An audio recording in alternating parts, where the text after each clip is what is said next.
নমস্কার বন্ধুরা, কাজল ভিলেজ কিচেনে সকলকে স্বাগত জানাই। রোজকার মতো আজও রান্নাঘরে চলে এলাম। তো আজকের রেসিপি তরমুজ দিয়ে ঠান্ডা ঠান্ডা এই গরমে আইসক্রিম কিভাবে খুব সহজেই বাড়িতে তৈরি করবেন, তাই জন্যই প্রথম থেকে লাস্ট পর্যন্ত ভিডিওটি দেখতে থাকুন। আশা করছি কিন্তু বেশ ভালো লাগবে। তো চলুন তাহলে শুরু করা যাক। এখন প্রচণ্ড গরম, তাই জন্য আমি এখানে তরমুজ নিয়ে নিয়েছি। এই তরমুজ দিয়ে আজকে আইসক্রিম করে আপনাদের সঙ্গে শেয়ার করব, কোনো রং ছাড়া। তো তার জন্য এখানে দেখুন আমি আধখানা তরমুজ নিয়েছি। তরমুজটাকে ভালো করে পিস পিস করে নিয়েছি। এবারে একটা চামচ দিয়ে তরমুজের লাল অংশটাকে একটা এরকম পাত্রের মধ্যে নিয়ে নিতে হবে। তো দেখুন খুব সহজেই আমি করে আপনাদের সঙ্গে শেয়ার করব। সবটাই বেশ আমি চেঁচে বার করে নিয়েছি লাল অংশটা। এবার একটা চামচ দিয়ে আমি এইভাবে ভালো করে গেটারের সাহায্যেও আপনারা চাইলে গেট করে নিয়েও কিন্তু রসটা নিংড়ে নিতে পারেন। আর আমি এই চামচ দিয়ে এখানে একটা ছাঁকনি নিয়েছি। দেখুন এই ছাঁকনিটার মধ্যে এইভাবে যদি একটুখানি এইভাবে একটু নাড়াচাড়া করি, তাতে করে দেখবেন একদম রসটা কিন্তু অতি সহজেই দেখুন বেরিয়ে আসছে।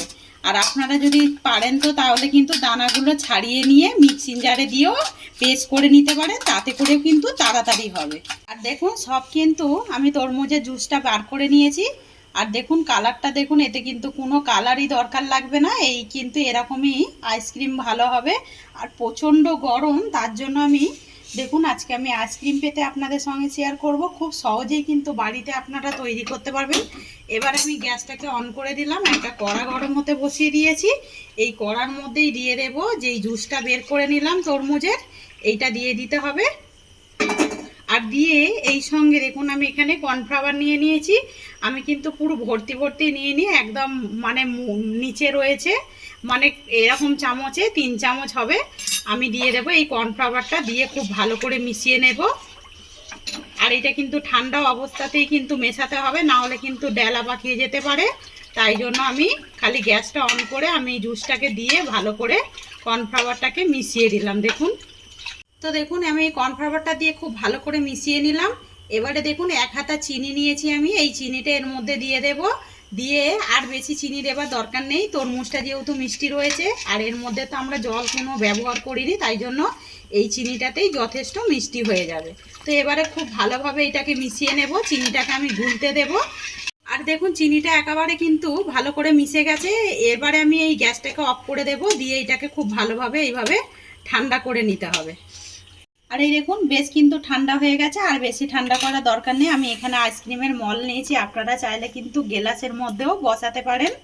এবার আমি এই আইসক্রিমের মলের মধ্যে এরকম করে দিয়ে দেব। তো দেখুন 1 হাতা দিতেই বেশ অনেকটাই হয়ে গেছে, আর বেশি দেব না, এইরকমই দেব। তো সবগুলোতেই একইভাবে দিয়ে দেব। এই দেখুন সবগুলোতেই কিন্তু দিয়ে দিয়েছি। এবারে এগুলোকে এইভাবে ঢাকা দিয়ে দেব। তো সবগুলোতেই এইভাবে ঢাকা দিয়ে দিতে হবে।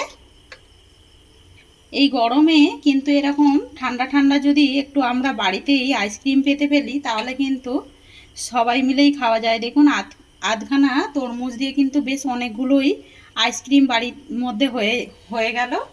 এবার দেখুন এইখানেও আমি কিন্তু আর একটা মল নিয়েছি, যতটা কিন্তু ছিল আমি এরও মধ্যে দিয়ে দিয়েছি। এইগুলোকেও ঠিক ওই একইভাবে ঢাকা দিয়ে দেব। দেখুন এই দেখুন